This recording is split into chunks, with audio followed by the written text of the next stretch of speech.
Hoje é dia do Lud Responde e hoje a gente tem uma pergunta muito interessante aí que foi selecionada na caixinha. Fique por aí para você entender aí como que você pode auxiliar no planejamento de tratamento fisioterapêutico. Então, meu nome é Ludmila Toni, para quem não me conhece, sou fisioterapeuta, atuo na reabilitação de pessoas que tiveram AVC já há mais de 18 anos, tenho um canal no YouTube falando de AVC para você, no Instagram, Ludtoni Físio.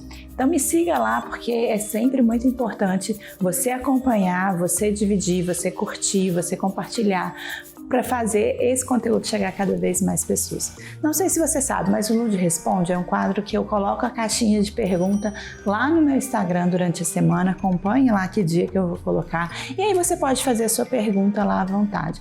Às vezes eu não consigo responder a todos, e a pergunta que eu achar que é interessante, que a gente possa aqui gastar um tempo maior falando sobre, vai vir aqui para sexta-feira e eu responder essa pergunta com mais detalhes, ok? Então, essa pergunta hoje foi de um seguidor. Ela veio por conta de uns stories que eu fiz falando de uma paciente que estava correndo já e que é possível a corrida e falando de todo o planejamento que é feito, que foi feito nesse caso, para que ela pudesse correr, né? E hoje em dia ela já atingiu essa meta, esse objetivo. E aí eu falava nos stories que é importante, né? O paciente colaborar, essa é uma paciente super colaborativa, que faz parte do processo, né? Que não é a parte do processo, e sim faz parte junto com toda a equipe de profissionais do processo de reabilitação. E ele me perguntou, esse seguidor, como que faz, o que o paciente pode fazer para realmente ajudar nessa questão de todo o processo de planejamento, enfim, do tratamento.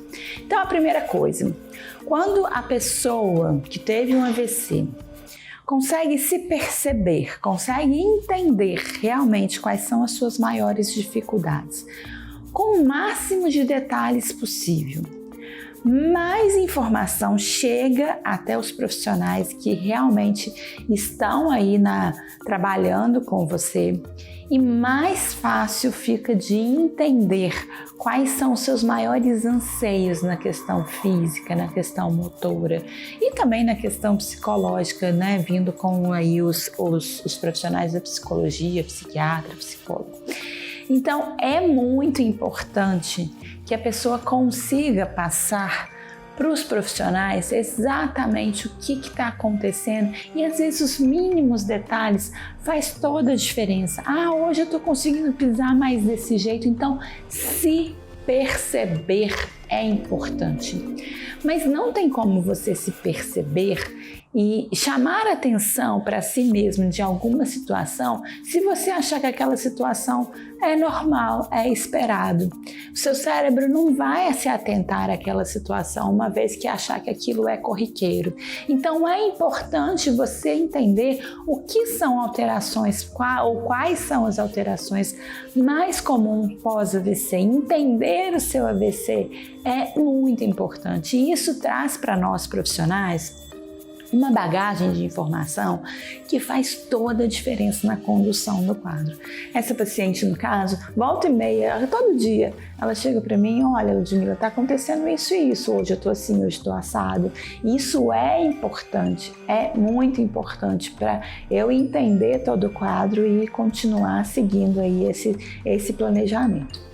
Segunda coisa, a pessoa, uma vez que já se entendeu e consegue passar cada vez mais informação e que auxilia muito para os profissionais, é a pessoa conseguir perceber o que ela está tendo de ganho, o que ela não está tendo. Isso foi legal para mim, isso não foi, eu consigo fazer isso sem frustração, acho legal, é bom, é muito bom, é importante a gente adaptar os movimentos, o treino de acordo com aquilo que a pessoa quer. Então, o objetivo que ela quer, o que ela quer para ela, faz toda a diferença na condução, no planejamento desse tratamento. E as ações que ela já tinha antes do AVC, os costumes que ela já tinha antes do AVC com o corpo, que ela já conseguia fazer antes do AVC com o corpo, precisa ser trabalhado, precisa ser relembrado. É mais fácil a gente trabalhar em cima de memórias motoras que já aconteciam do que incluir memórias motoras novas. Então, é importante você sempre estar passando isso, porque a gente não conhece os pacientes antes. É claro que isso faz parte da conduta dos profissionais de tentar entender isso, mas se o seu profissional não faz isso, tenta relembrar ele, olha, eu fazia isso antes, eu gostaria tanto de voltar a fazer isso, aquilo, e tentar trabalhar nesse sentido. Isso é muito importante. Terceiro, eu diria uma disciplina para poder fazer todas as estimulações. E eu falo de estimulações, quando eu falo isso, muita gente me pergunta que tipo de estimulação, mas quais são essas estimulações? Não sei, vai depender de cada um. Você vai ter que planejar isso com o seu paciente, né? O paciente vai ter que planejar com o terapeuta. Estimulações que eu falo que são dentro de casa, no dia a dia, fora daqui, ó, fora do ambiente clínico, para que ela possa falar, olha, fiz, deu certo, fiz, não deu certo. Só que tem que ser estimulações realistas, entende, gente?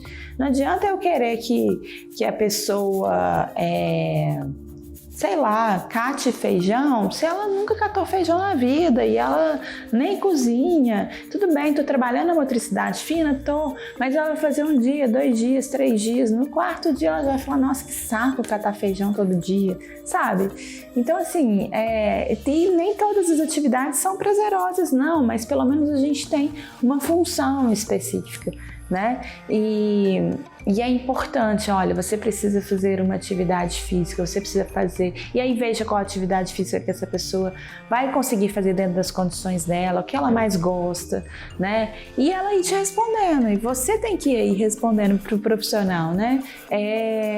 Olha, não dá, tem muita coisa, ou dá para fazer mais alguma coisa durante o meu dia, precisa ter um planejamento de ação semanal, né? Durante toda a semana. É isso que eu faço aqui com os meus pacientes. Eu faço esse planejamento de segunda a domingo, né? Então a gente fecha aquele mês, ó, essa vai ser a estimulação.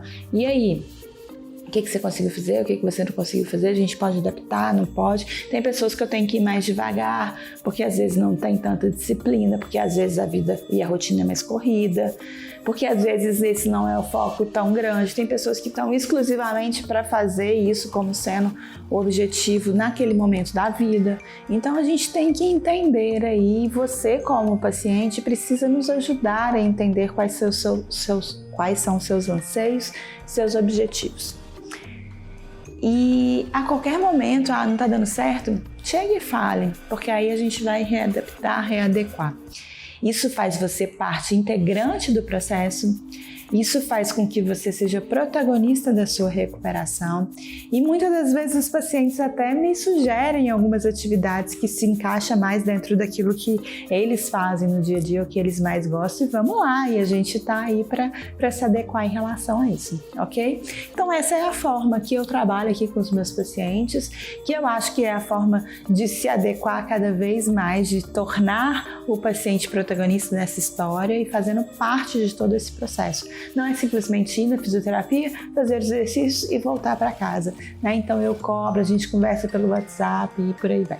Então espero que você tenha entendido, e se o seu profissional e se a equipe que trabalha com você ainda não faz isso, traz para ela informação, vai trazendo, vai levando informação, e aí quanto mais você exigir dessa equipe, mais ela vai ter que te retornar, e aí o beneficiado vai ser só você.